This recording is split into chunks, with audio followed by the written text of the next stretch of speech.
Students हम देखेंगे कि कॉन्जुगेट एसिड्स हमारे पास क्या सब्सटेंसेस होते हैं, कौन से केमिकल कंपाउंड्स होते हैं जिनको हम डिक्लेयर करते हैं कि ये कॉन्जुगेट एसिड्स हैं।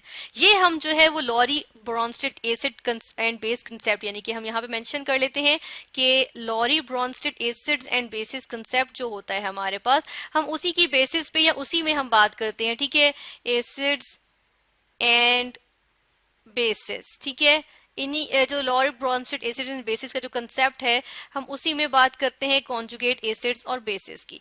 अब किस तरह से करते हैं हम, इसकी जो है वो जनरल एग्जांपल जब देखेंगे हमें अंदाजा होगा।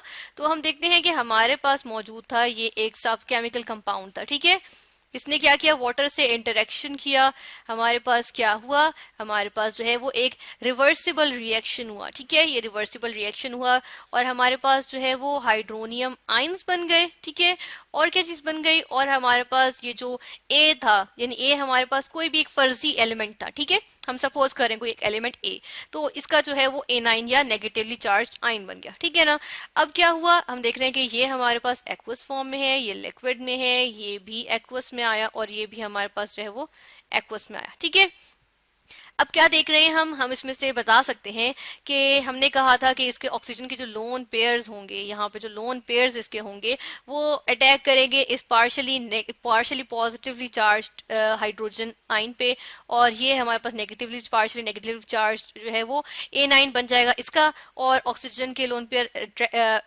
अटैक करके इसका जो है वो इसमें से जो है प्रोटॉन की सूरत में जो है वो हाइड्रोजन निकाल लेगा। ठीक है, ये हमने कहा था।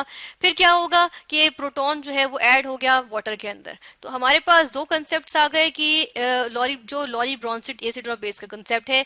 नंबर वन ये कि जो हमारे पास ये केमिकल कंपाउंड है जो हमने सपोज किया हुआ है, इसमें क्या हुआ, इसमें हम देख रहे हैं कि इसका प्रोटॉन लूज हो गया, इसने अपना प्रोटॉन डोनेट कर दिया। ठीक है, तो ये क्या हुआ, हम लिख देते हैं लॉरी, एल लॉरी के लिए, बी ब्रॉन्स्टेड के लिए, और हम कहते हैं कि ये लॉरी ब्रॉन्स्टेड एसिड था। ठीक है, या हम ऐसा करते हैं कि इसको हम, क्योंकि हमें पता है कि हम Lowry Bronsted acid and base concept की बात कर रहे हैं, तो इसको हम जो है जस्ट एसिड लिख देते हैं।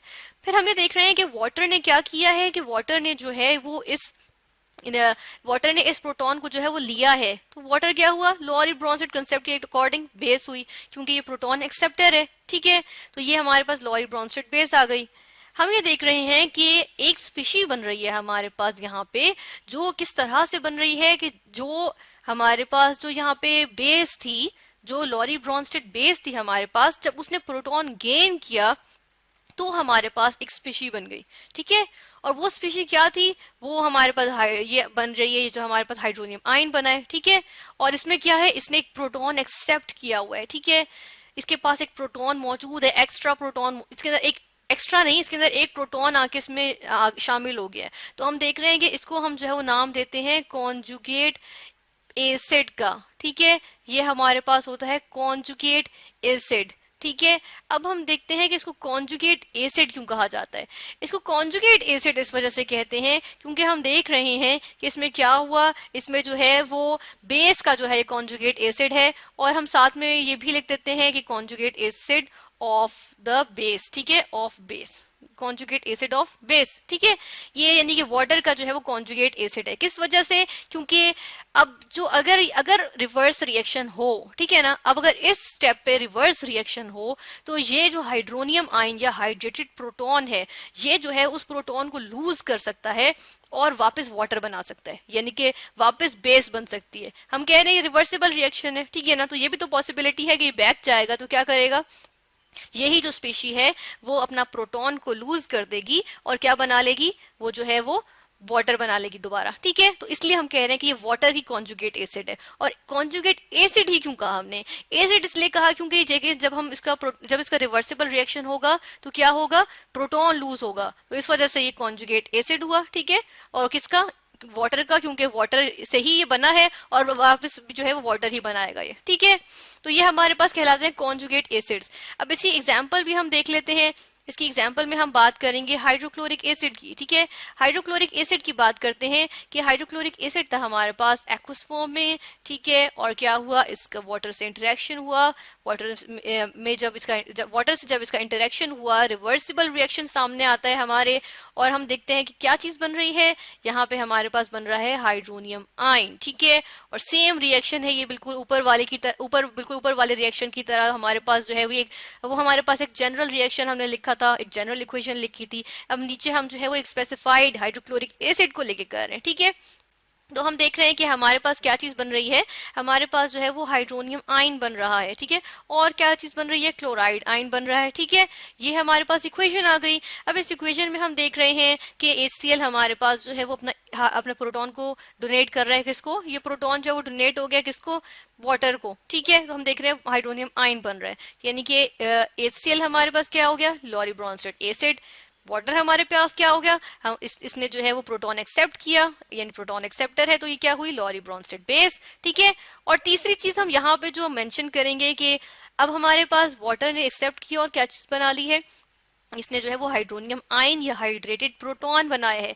और ये हाइड्रोनियम आयन जो है, इसकी एबिलिटी है कि जब रिवर्सिबल रिएक्शन होगा तो ये अपने अंदर से एक प्रोटॉन लूज करेगा, है ना। जब ये प्रोटॉन लूज करेगा तो ये क्या कहलाएगा, ये जो है वो कॉन्जुगेट एसिड कहलाएगा, ठीक है। और क्योंकि ये जो है वो प्रोटॉन लूज करके क्या चीज बनाएगा, ये जो है वो वाटर बनाएगा, तो इस वजह से इसको हम कहेंगे कॉन्जुगेट एसिड ऑफ वाटर, ठीक है। यहाँ पे हम लिखेंगे वाटर, ठीक है, कॉन्जुगेट एसिड ऑफ वाटर है ये, ठीक है, यानी hydronium ion conjugate acid of water है। अब हम एक और चीज देख लेते हैं कि हम जो है किसी एसिड की स्ट्रेंथ का अंदाजा इससे लगाते हैं कि जब कोई एसिड जो है वो पानी से इंटरेक्ट करेगा तो क्या होगा, या पानी में आयनाइज होगा, आयनाइज हो रहा है ना, कि क्लोराइड आयंस और हाइड्रोनियम आयंस बन रहे हैं हमारे पास। तो हम देखते हैं कि जो एसिड है, अगर वो बहुत स्ट्रॉन्ग एसिड होगा तो वो क्या करेगा, वो एक वीक कॉन्जुगेट बेस बनाएगा, ठीक है। और अगर एक स्ट्रॉन्ग बेस होगी तो वो एक वीक जो है वो कॉन्जुगेट एसिड बनाएगी। इसको हम इस तरह से देखते हैं कि वाटर जो है वो हमारे पास वीक बेस होती है, ठीक है। वाटर हमारे पास क्या आ गई, वीक बेस। हम इसको साथ के साथ मेंशन करते हैं कि वीक बेस होगी ना हमारे पास, और यहाँ मिसाल भी साथ लेते हैं कि वाटर एक वीक बेस है, ठीक है। इसने क्या किया, वाटर, क्योंकि हम कहते हैं कि इसकी जो पीएच है, पीएच की हम बात कर लेते हैं यहाँ पे कि पीएच यानी कि जो हमारे पास हाइड्रोजन आयन की स्ट्रेंथ होती है, ठीक है, ठीक है। तो उसको हम कहते हैं कि जो हमारे पास हाइड्रोजन आयन की स्ट्रेंथ होती है सोल्यूशन के अंदर, तो वो हम कहते हैं कि वो वाटर की 7 होती है, ठीक है। स्केल पे देखिए 7 होती है, 7 का मतलब है न्यूट्रल है, यानी कि ये जो है वो समटाइम्स जो है वो एसिड के तौर पे भी एक्ट कर लेता है, अगर एसिड मौजूद हो तो ये बेस के तौर पे एक्ट कर लेता है, ठीक है।